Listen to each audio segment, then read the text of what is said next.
board. We're interviewing 6th District Congressman Norm Dix and Doug Cloud. You've seen both of them 2 years ago, I think. First, we'll start off with introductions. I'm Jim Campbell, the opinion editor. Carol Malmquist, I'm a volunteer from Manchester. Maurice Morantis, a community representative from North Kitsap. Chris Collier, campaign director for Cloud for Congress. Clark Mather with Congressman Dix. Joe Dakin with Congressman Dix's office. Norm Dix, Congressman. Doug Cloud. Charles Horton, publisher. Lynn Simonson, CFO. Steve Gardner, reporter.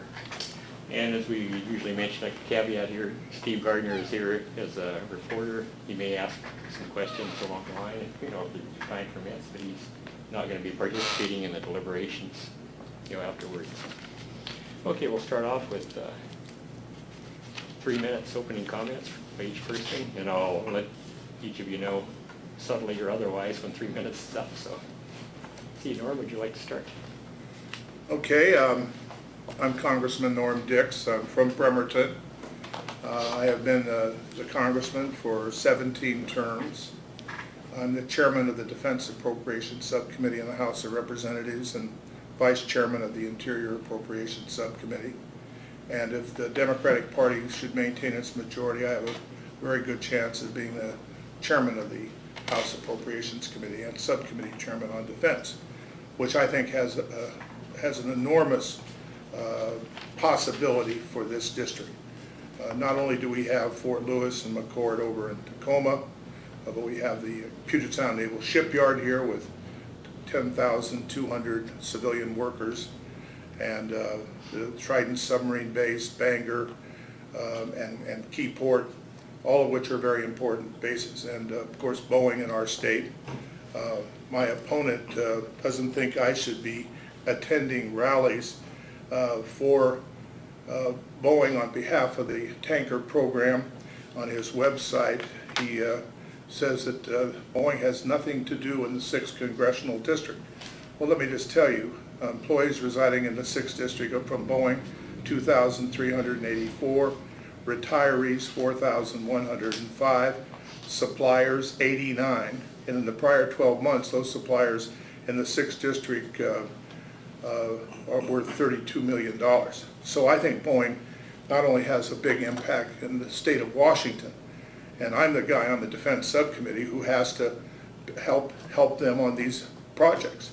In fact, on the tanker issue, which is the very most important issue, that we win this and that Boeing has this contract, 179 aircraft, and this would be over the next 15 years, Boeing 767. Would have an enormous impact in our state.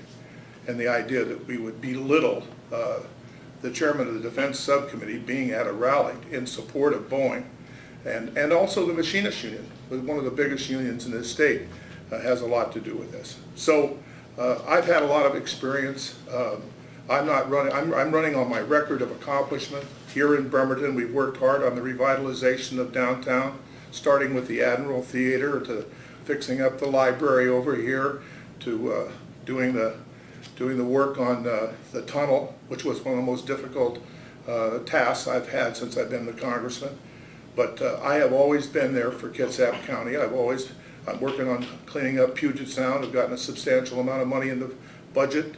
When I became chairman of the Interior Subcommittee, we were getting $500,000, and I got it up to $50 million. The money goes through EPA and is awarded competitively.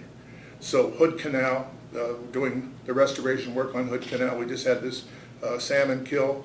I have, for the last 6 years, funded through the Applied Physics Lab at the UW a program to do the science through Jan Newton in Hood Canal Salmon Enhancement Group. Now, I'm not sure my time's up, but I'm just running on my record, and we're going to and the possibility of being chairman of the Appropriations Committee.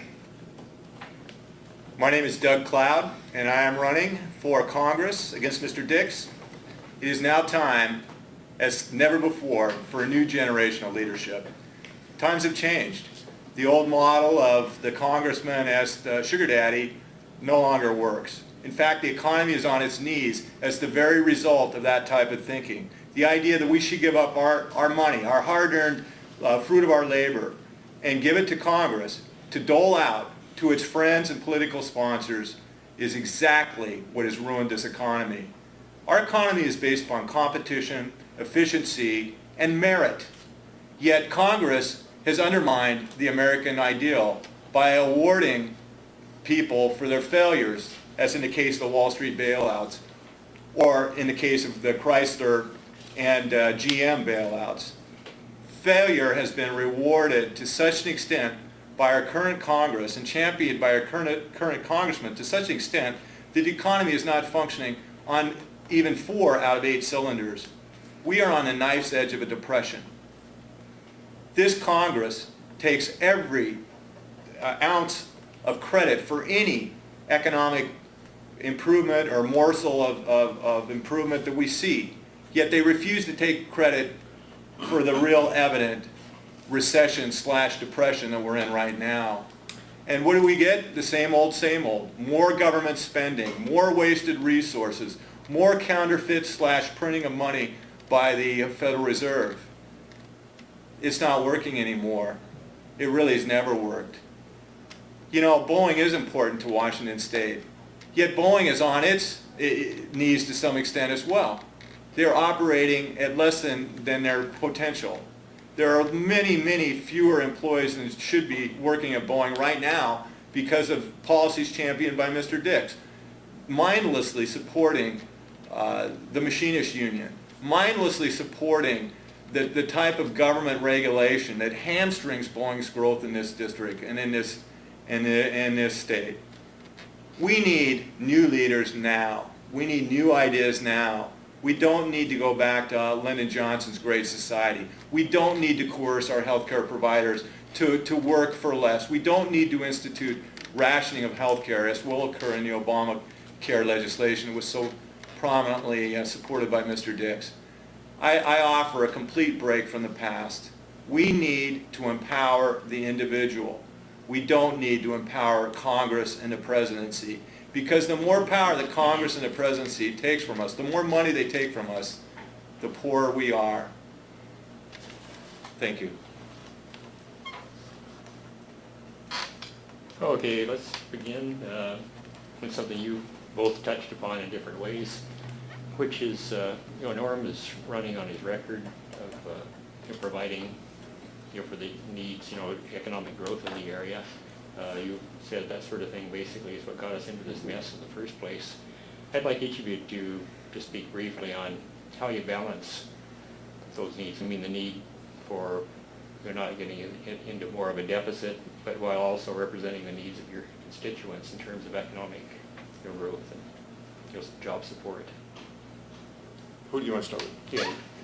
Well, for any organization to have a sound economic model, they have to balance their budget, whether it's a family, a company, or a country, or a state, period. If you start spending more money than you're taking in, you're going to be in trouble ultimately. We know that in our families. We all do that. So why doesn't that work in government? Well, it does.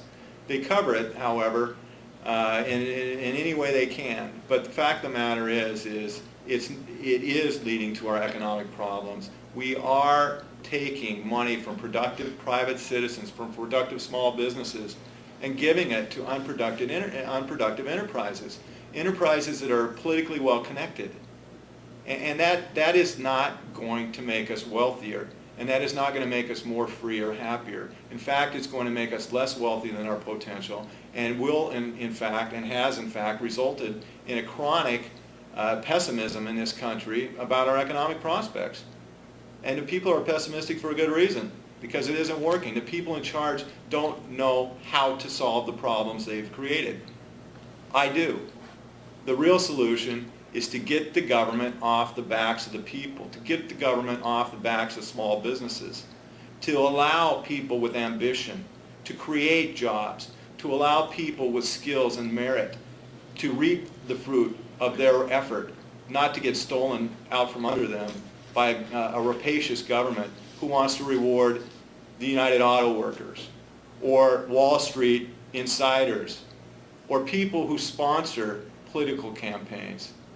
That is what's killing the country. We can get out of this economic problem very, very quickly if we return to the constitutional free market principles of our founders.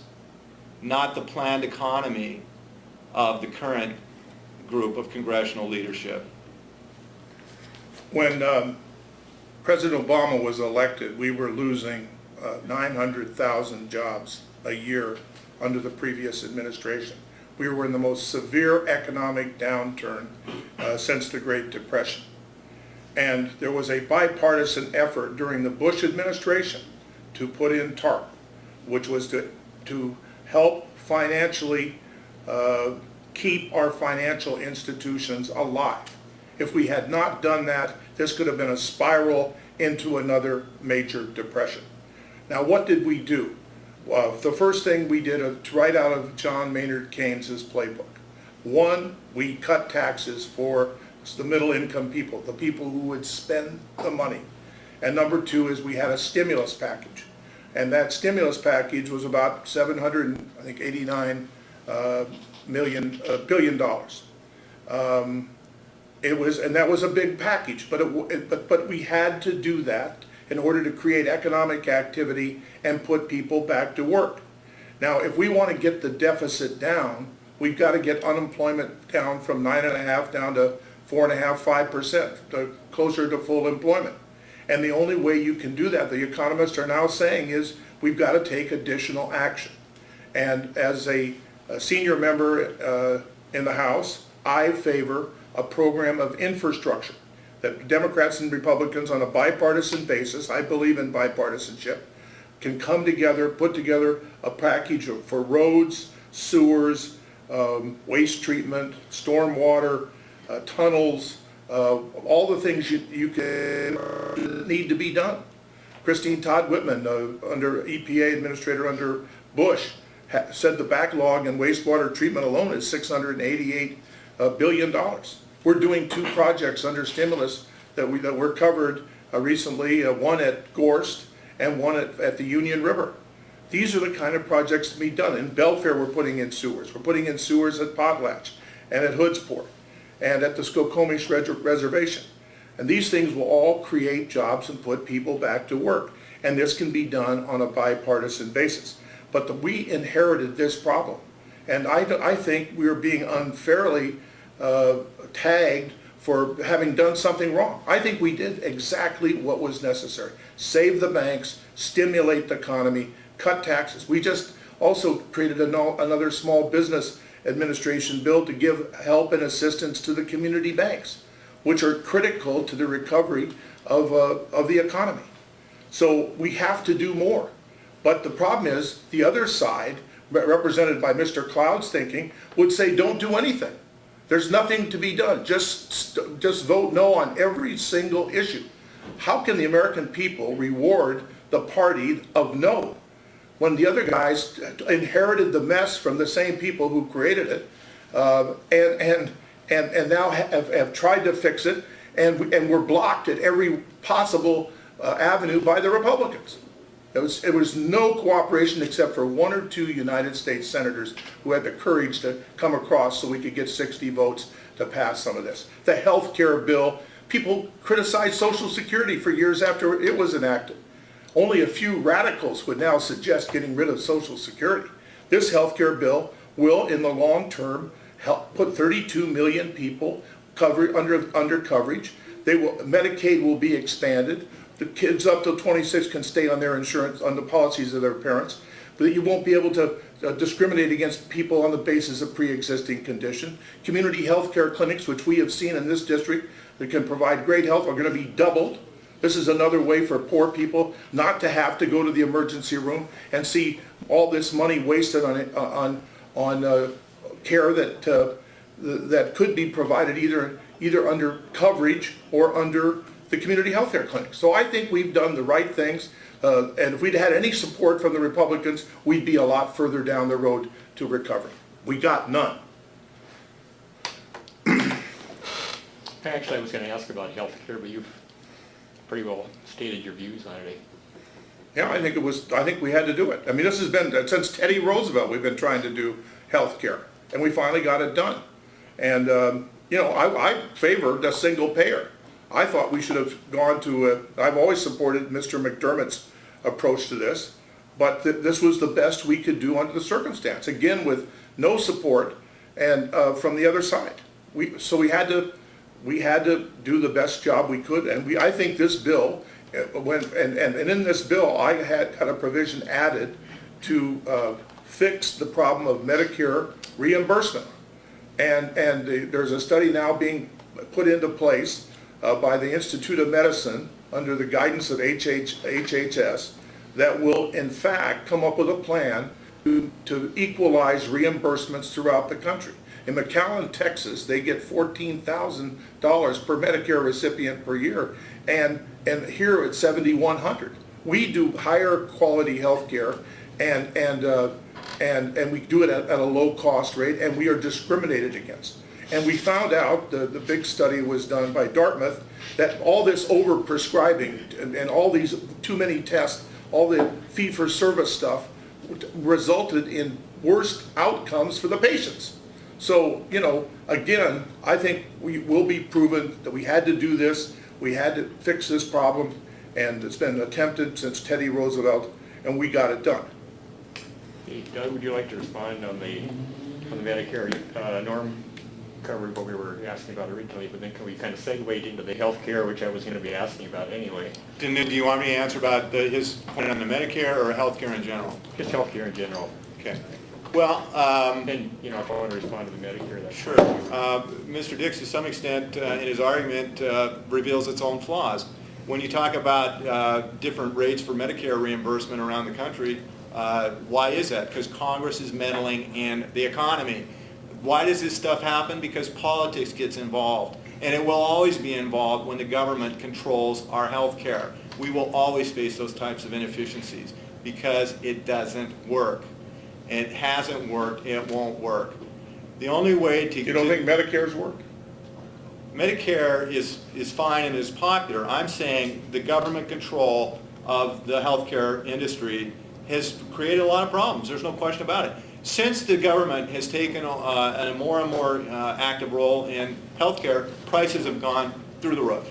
Why is that? Because government's involved. When they're setting prices, reimbursement rates, as Mr. Dix says. They are not allowing the consumer to shop around. They are not allowing the consumer to bargain and create their own pricing. And in fact, they are essentially creating a monstrosity. And it's only getting worse. Now, they've created a situation where they promise more benefits for less money. That's not going to happen. The only thing that will happen is, number one, the healthcare providers will be coerced into working for less than their market price, or two, there will be rationing of healthcare, primarily for old people. And for instance, in England, they ration healthcare. You can't get dialysis if you're over 70 years of age. Why? Because of what I just said. And yet we're supposed to give up our dynamic, growing, innovative economy, which could exist if the government would get out of the way, and go to a European-style socialistic medicine. It's not going to work. It will freeze medical progress. It will result ultimately in rationing of care, and it will drive the great people in the healthcare business out of the healthcare business. We have some of the most brilliant minds in the country in the healthcare business. Are they going to stay and work for a fixed, flat wage, which ultimately is what they're going to get? No, of course not. Excuse me, just a point of small amusement here. Frequently we have local legislative candidates, folks who are pretty much on the same page on everything. It's a downright pleasure to see some clear differences between. There are definitely clear differences. I'd say. Well, it's a different perspective, and that's why we're here. On turning pages here, looking at the military, I'd like each of you just philosophically to say what you believe the role of the U.S. and the U.S. military should be in overseas involvements. Do you want to start with me? Well, I think we should be more cautious in our overseas expenditures and our overseas engagements because, again, if we start continually going into debt, which we always do when we go to war, we hurt the economy, period. And if you hurt the economy, you hurt the people. So, you know, we've got to cut back on our overseas expenditures.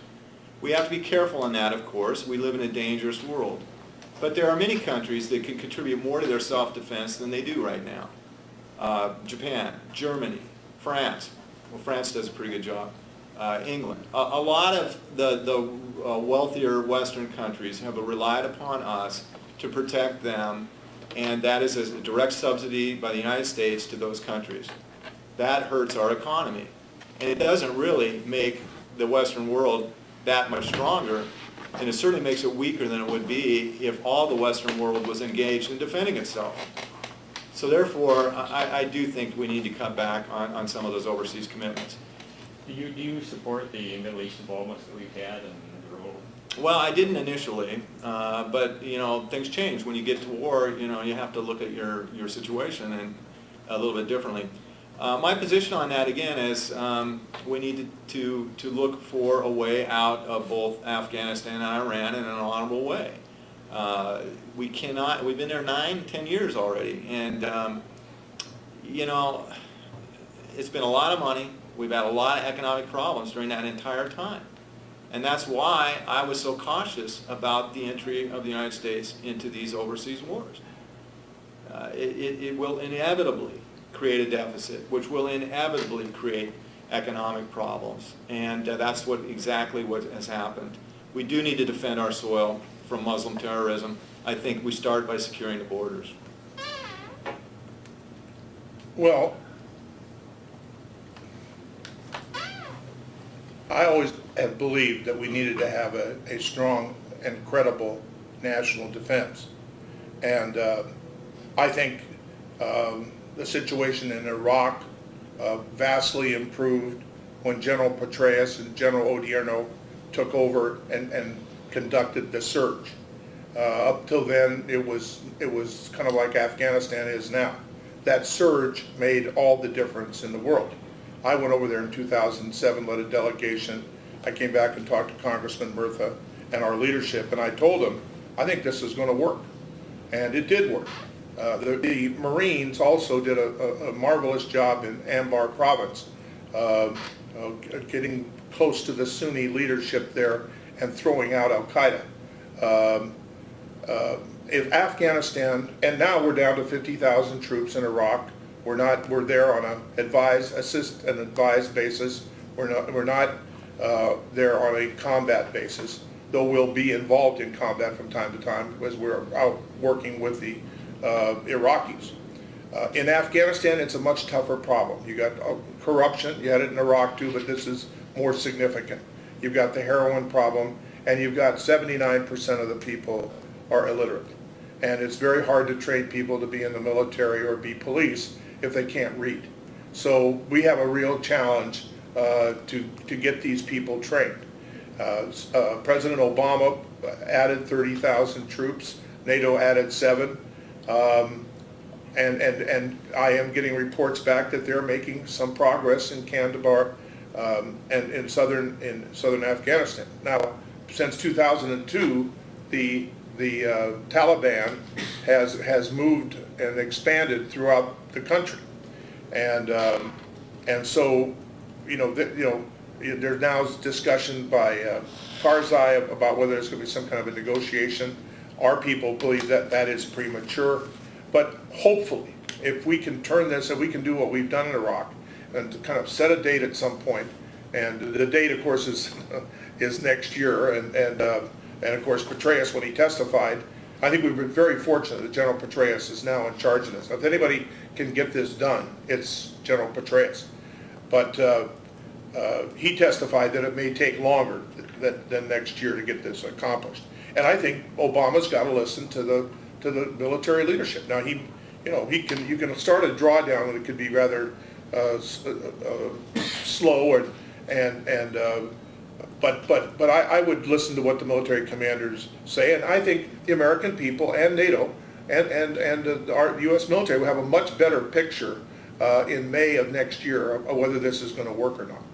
And I always want to be on the side of our troops. They're in the field. We've taken 1,000 dead in Afghanistan throughout this thing. And I would just say, Mr. Cloud, after 9/11, it's pretty hard. The whole country rallied behind the supporting President Bush and his efforts to go into Afghanistan, to go after Al-Qaeda, to go after and take out the Taliban, who had allowed them to exist there. So there wasn't any This wasn't partisanship. This was a bipartisan decision, Democrats and Republicans. Now, so I'm just telling you, under the circumstances at the time. And we still worry that if in fact, this policy fails in Afghanistan, you're going to have Al-Qaeda right back in there, and with the Taliban, and this is a serious problem. Now, one of the most crucial aspects of this is the Pakistan and our relationship there. We've got to improve that relationship. Their big flood has diverted their attention from away from the military issues where they were giving us some serious help to having to deal with this crisis. So again, a strong military, we have to equip them properly, but I'm with Secretary Gates. I think there can be some reductions made in the defense budget. And in my first budget as chairman, we cut $7 billion out of a $708 billion budget without harming anything. This was money that was not going to be utilized. Senator Inouye, a Medal of Honor recipient, cut $8 billion. We may go a little deeper in that when this omnibus comes up in November. So we understand that there's got to be restraint on spending, and we support Secretary Gates' efforts to cut back some of the contractors and some of the waste that's going on over there, and to do a better job in acquisition where money has been squandered over the last during the last administration. Okay, let's open it up to the floor. Any other board members like to ask? I wouldn't mind asking one more question about healthcare with Mr. Cloud. Over a long period of time, it looks like to me that we needed to do something for healthcare. Now, leaving Obama's plan aside, what would you have done? Well, I would introduce more competition in the healthcare system and less government control and more individual responsibility for payment. Whenever you have your neighbor making your payment for your health care, you're not too worried about how much the health care costs, and that's the problem. You have to have some relationship between your pocketbook and what you're expending. Otherwise, we lose the great benefit of the free market system, which is competition drives prices down and increases availability. Everybody knows that when they look at retail or any other industry, but in healthcare, they forget about it. But it's true in healthcare as it is in any place, and we know that because we have the example of LASIK eye surgery, which 5 years ago or 10 years ago was $10,000. Now it's down to $2,000, and it's better. Why? Because these are surgeries that are not typically covered by insurance plans or government plans, and consequently, it's kind of a free market. Consequently, it gets better and cheaper every year and more available. And yet, anything the government's involved with gets less available and more expensive. Why is that? Because government should not be putting their stick into the wheel of the American free enterprise system. That's what's happened. So we do have to do that. Now, yes, we have to provide a safety net, but we have to make sure that safety net is not abused. And I'm sorry, there should be the ability of an individual to try to seek the best care that they can afford. And if somebody, is disadvantaged, unfortunately, they may not get quite the care that somebody else who's saved and bought a better insurance plan or what have you. But that's how it works in a free society.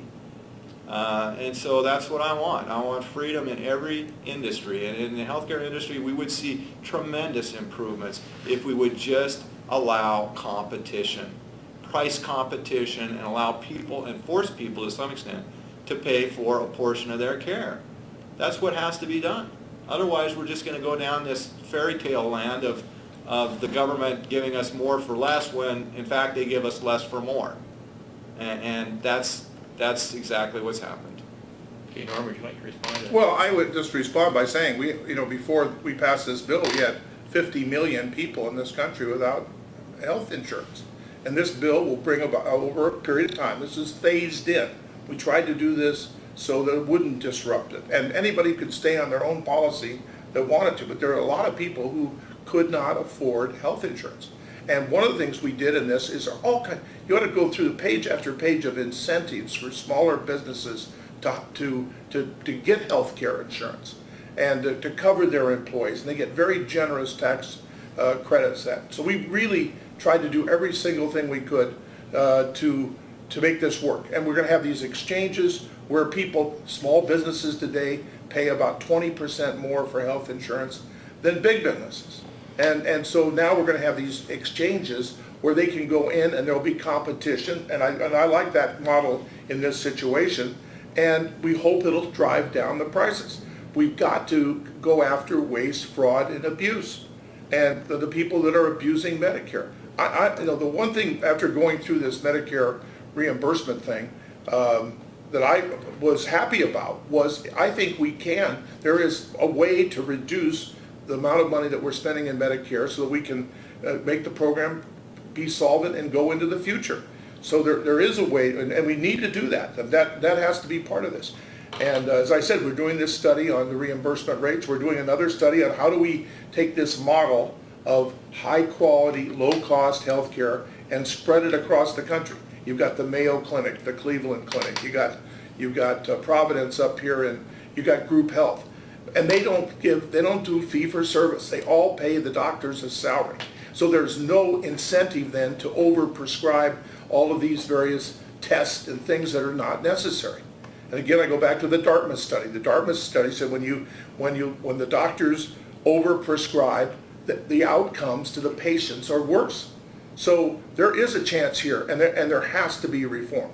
And then implementing this is going to be the big challenge for the Obama administration. But you got Sebelius as Secretary of HHS. She is a brilliant person. I have great confidence in her. And again, we went through a period when people went to the poorhouse. They couldn't. That's why we passed Medicare. And the same people were opposing Medicare. Same people oppose Social Security. These are programs that the American people support and want and need. And so again, we're trying to do this in a pragmatic way, and the CBO has looked at this, and in the first 10 years under this program, we're going to reduce what would have been spent by about $178 billion, and in the second 10 years it's 1.2 trillion. So this thing is going to save money in the long term, and we've got to prove that. But the CBO, who was the impartial judge, they had to evaluate it, and they said that's what their numbers were. So I think we can do this, cover the people, give them the health care that they need, and just like Social Security and Medicare, it will improve the quality of life. And all these other countries in Europe are doing this, and it has not ruined any of these countries. I mean, you talk to the people. You talk to the people in these countries like England. They like their program because everybody's covered. Everybody gets coverage, and again, healthcare in the military is a big deal. $31 billion. We have got to show some ability to get that cost under control too. I don't disagree that we have to, through waste, fraud, and abuse and reform, we've got to get the cost under control. That's going to be our challenge. Doug, I'd just like to clarify one thing you said. We mentioned about we need a safety net, but it shouldn't be abused. But then It shouldn't be abused. it should not be abused. Well, what is Right. the safety net? Hold on just a second. Excuse me. So obvious. But you also made some comment about basically if people have more money, they can afford Right. better health care, and if they don't, they can't. Now, I mean, where would you draw the line? Would you, for instance, if somebody had the money to extend Well, it their comes. life, another 3 months or so, and they didn't have the money for it? Well, look, in life, in real life, not the make-believe life of Washington, D.C., there are differences in people. There are differences in choices, responsibility levels, and everything else. And in the real world, as a parent, you try to get your kids to be responsible and understand that choices are important, not painless. Well, what do you mean exactly by a safety net, though? Well, I think the states, or the counties, or even the federal government would continue to provide the emergency type medical care that is necessary for the indigent. But again, it can't be gold-plated, top-of-the-line coverage, or everybody's going to try to get into that program, and all of a sudden there won't be a safety net, it'll be a broken net.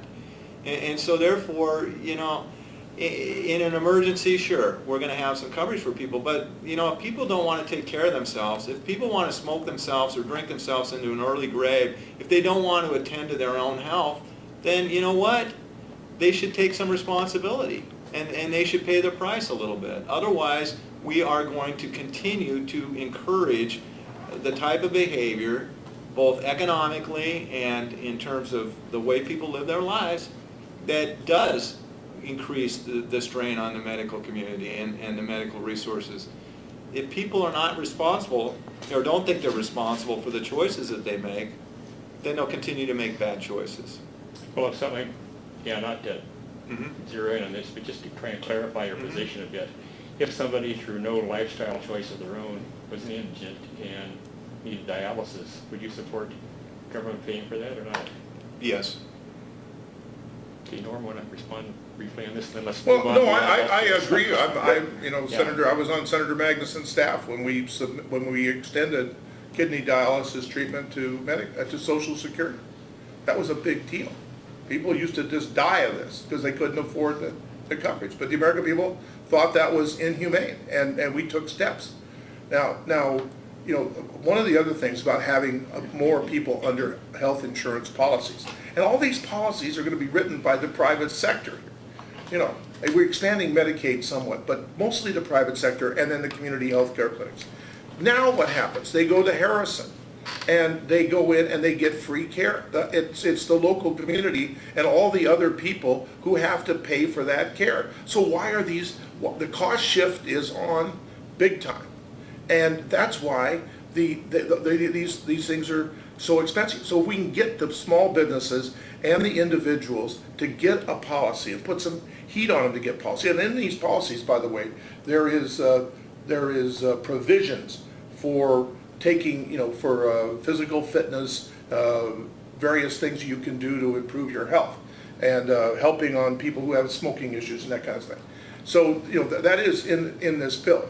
So again, it's, you know, it's all the other people in the community who wind up subsidizing the people who go up to the emergency room and get their health care that way. That system is broke. It was unsustainable.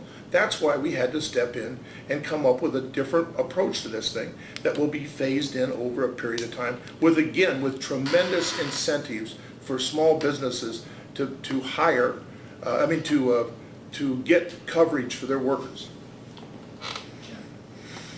Well, go ahead.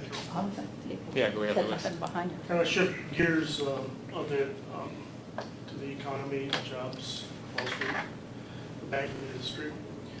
Obviously, we're, as we all know, we're in deep economic troubles right now. And as a layman, the way I understand it, it's had a lot to do with the banking collapses and stuff like that.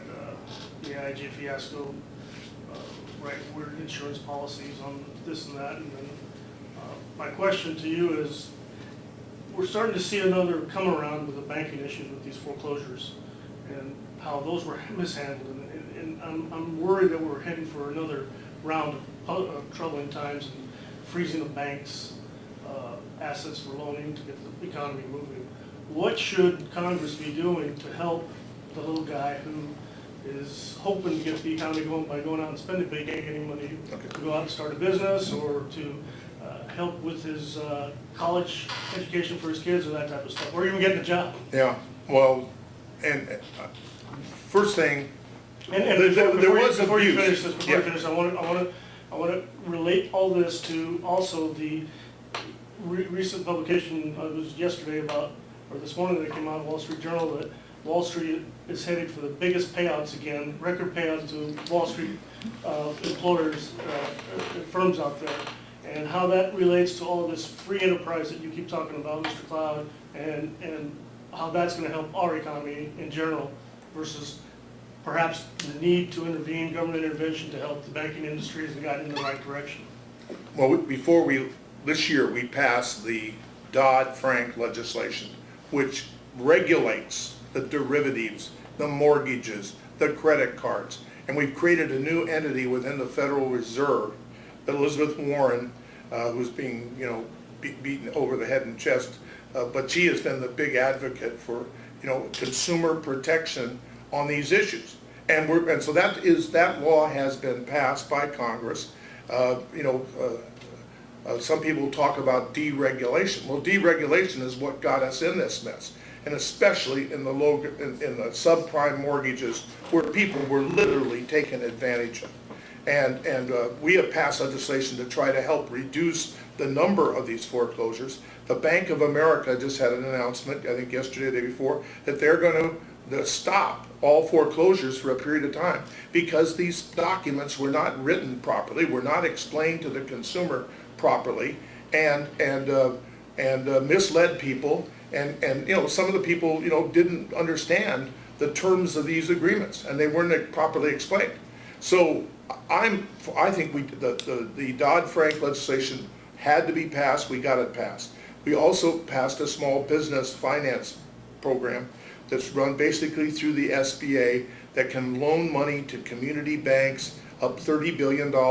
Also some additional tax incentives for small business loans and rescue loans and a whole different series of things in this package. So we have tried to respond to the plea of the community banks. Up in Bainbridge Island, we lost a community bank. And so we tried to respond, and I think we have responded effectively. Now, we still have the economy still at 9.5%. That's unacceptable. That's why I think we ought to do infrastructure, another package to try to stimulate the economy further, to drive down unemployment. The only way we're going to get to where Mr. Cloud wants to get, and that is getting the deficit down lower, is we've got to take the unemployment rate down to 4 or 5%.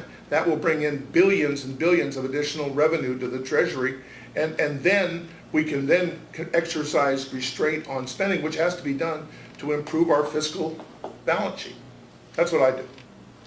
That's what we did. Well, anytime Congress sets up a regulatory function, what happens is the industry involved captures it, takes it over, and runs it for its benefit. And that'll happen in this instance as it has in every other instance that I can think of.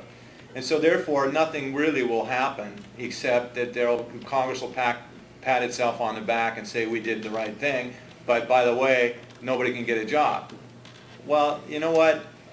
If you really look at what happened with Wall Street, what happened is Wall Street essentially bought tremendous amounts of influence with Congress. Congress allowed all kinds of things to happen, and then they let them off the hook. Goldman Sachs should have went bankrupt. I'm sorry. Instead, they got $14 billion in free money, essentially. These people bet wrong, yet they're on their feet and they're getting paid big time. You can go down the list. AIG.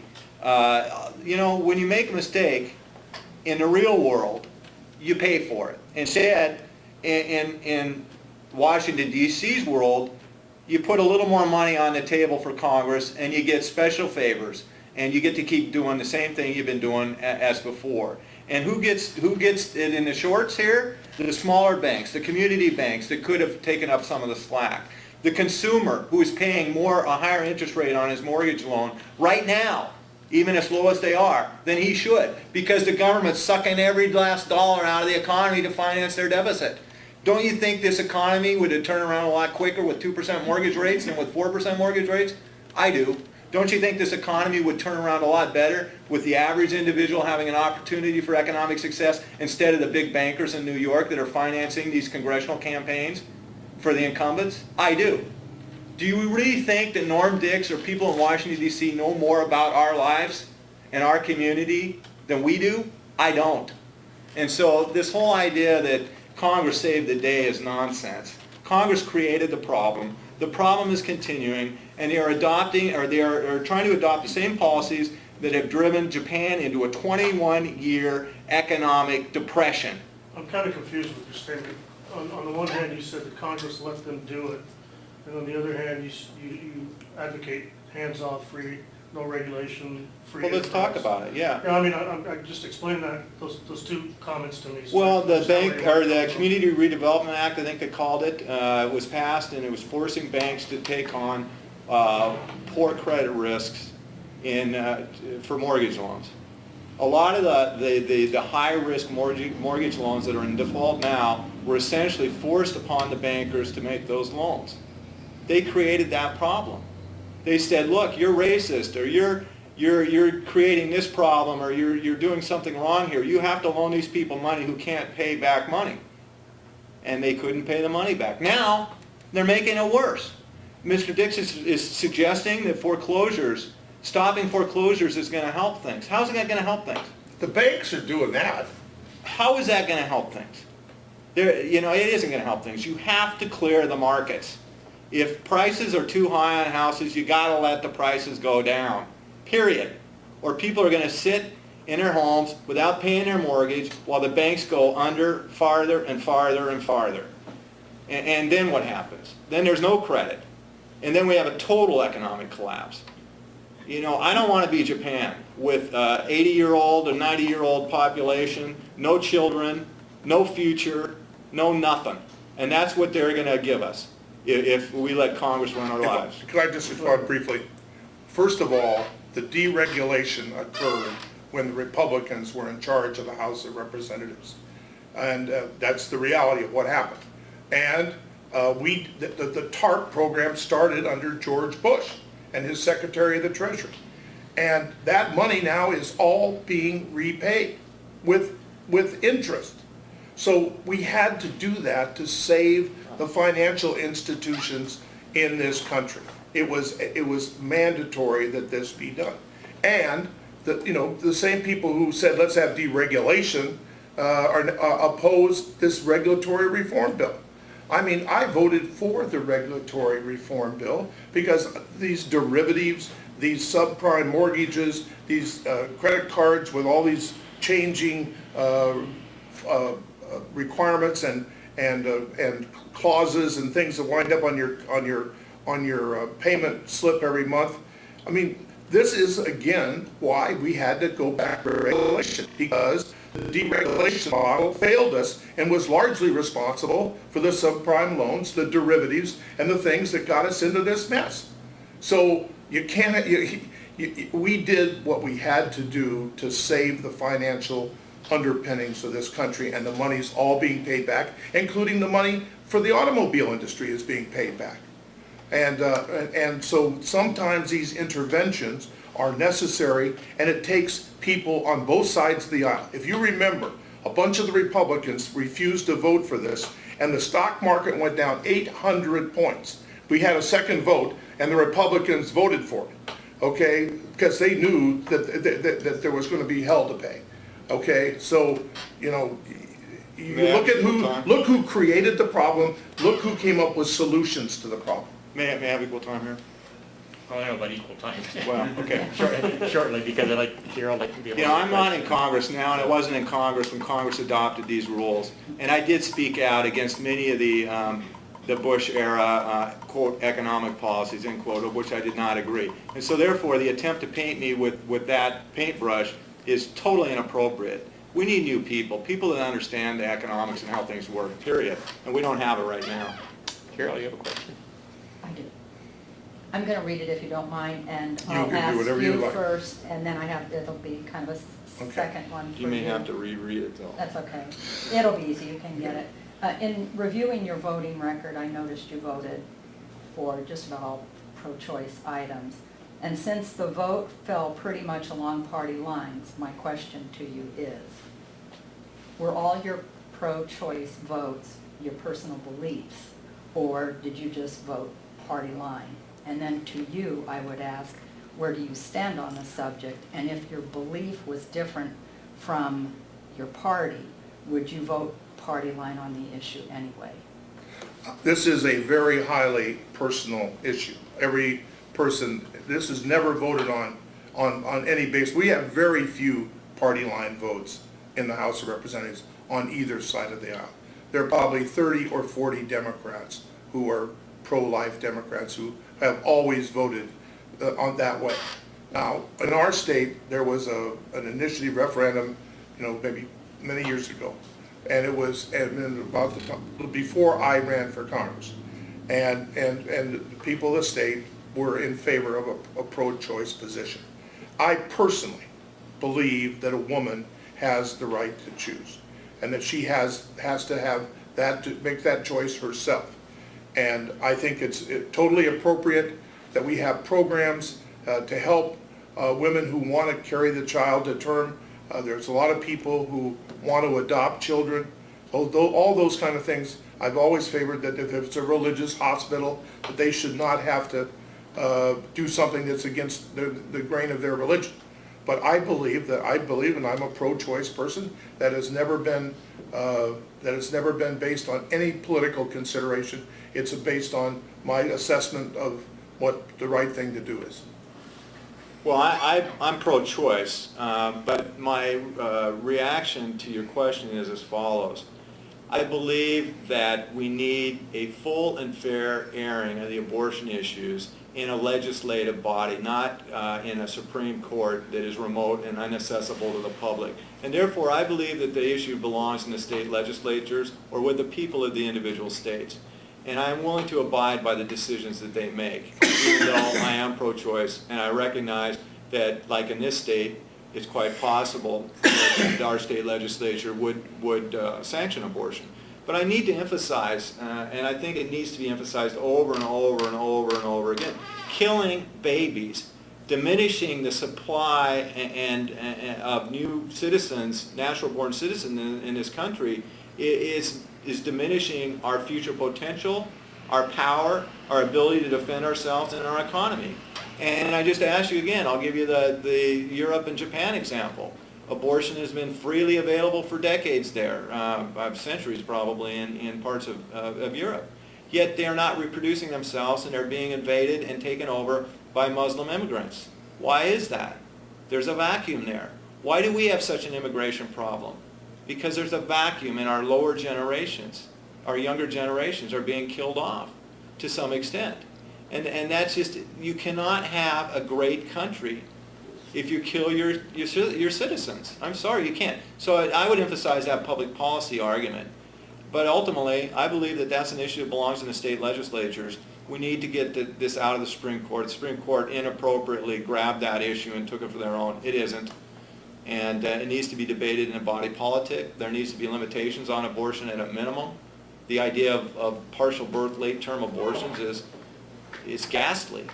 It's absolutely ghastly, and it needs to be debated. And the public will never resolve this issue until they're allowed to resolve it. And that's really what needs to be done. It needs to be debated. The issues such as I've raised need to be debated and what have you. But there will, we're in a modern world, and people can drive across the border and have abortion in Canada or other countries, and so, or fly to other countries. So there will be abortion whether pro-life people like me like it or not. There was abortion before abortion was legal.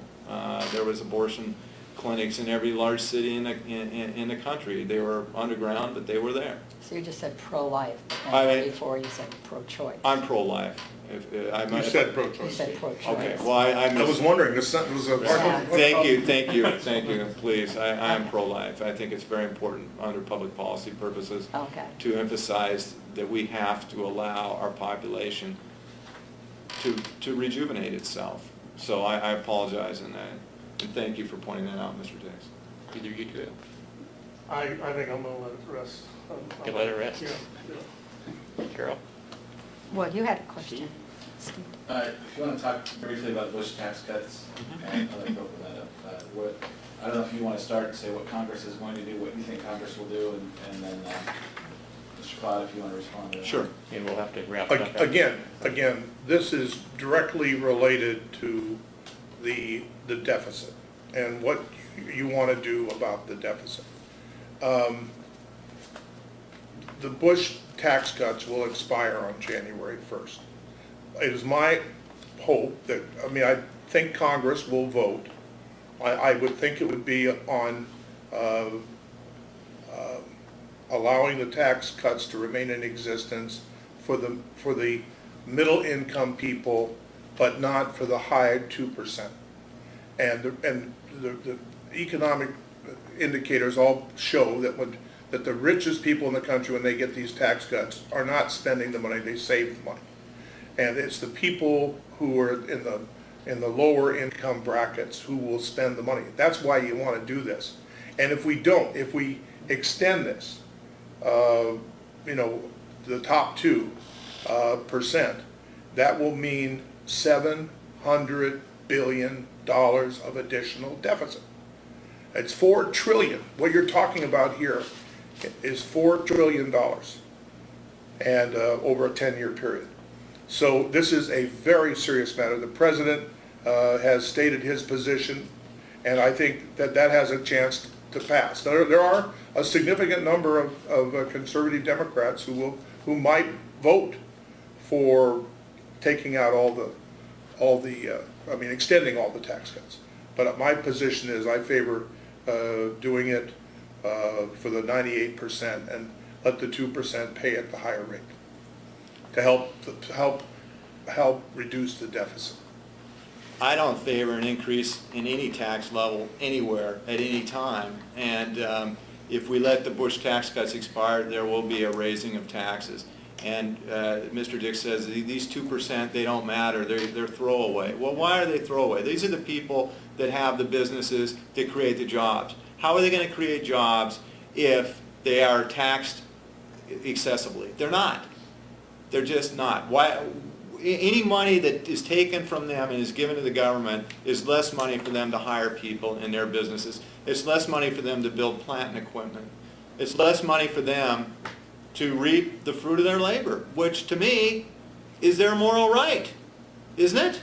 If you're ambitious, you're successful, you create something, shouldn't you be able to keep it? Why is it fair game for the government to grab it from you just because you're only 2%?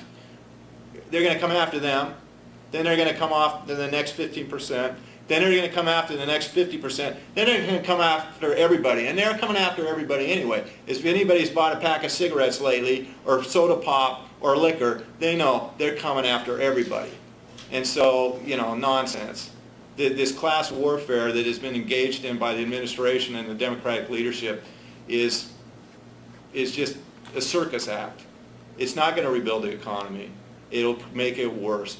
Any dollar spent by the government is less productive than being spent by a private citizen, because the government will always put it in the least efficient use, whereas the private citizen will put it to the most efficient use.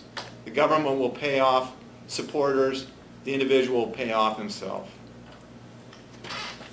We're there time-wise. Each of you can have 1 minute. I know this will be a challenge for both of you, but 1 minute to sum up why people should vote for you instead of that other guy. Well, since I started, No, I get to close. No, you get the, well, you decide this. Anybody got a coin? I thought I started, didn't I start first? Sure. Yeah, Shouldn't I get to end? Yeah, you can go first, Doug. If anybody thinks the current leadership in Congress or our current congressman knows what's going on with this economy in this country, they're flat wrong. All you have to do is look at the unemployment statistics, the pessimism, the grim nature of our leadership, and a lack of hope and prosperity in our community. It's not working. The old, same old, it's over. It's not gonna work, it hasn't worked, it's never gonna work. It's time for a new generational leadership, once and for all. People that actually understand how the real world works. People who actually understand how economics work. People who actually understand how the laws adopted by Congress actually create problems for the people in the streets. They do. We need to get people like Norm Dix out of our pocketbook. We need to allow people to spend their own money, to choose how to live their own life, not to be chosen how they should live their own life. We need to return to the freedom that made this America great. We need to return to the Constitution. We need to return to happiness. Well, first of all, thank you for doing this. As I started out with, I've been the congressman for 34 years. I have worked steadfastly in support of this community to see it grow, to help with the restoration of downtown, to keep that shipyard functioning at a very high rate. doing all the military construction projects. And I think I have a record of accomplishment. I am the chairman of Defense Appropriations. I could be chairman of the Appropriations Committee. And we still have work yet to be done. I want to see us get those fast foot ferries in place. We need to keep working on salmon restoration. We need to work on Puget Sound. We need to work on Hood Canal. We need to continue to protect our national parks and wildlife refuges. I am in the position to help, and I have done everything that we needed to do to get us out of the ditch that the side put us into. Thank you. Thank you both for holding 2 minutes. I'm really proud of both of you. Well, I wasn't quite. When you went time out, I mean, what else can I do? Thanks, Mark. I'll congratulate you. Thanks.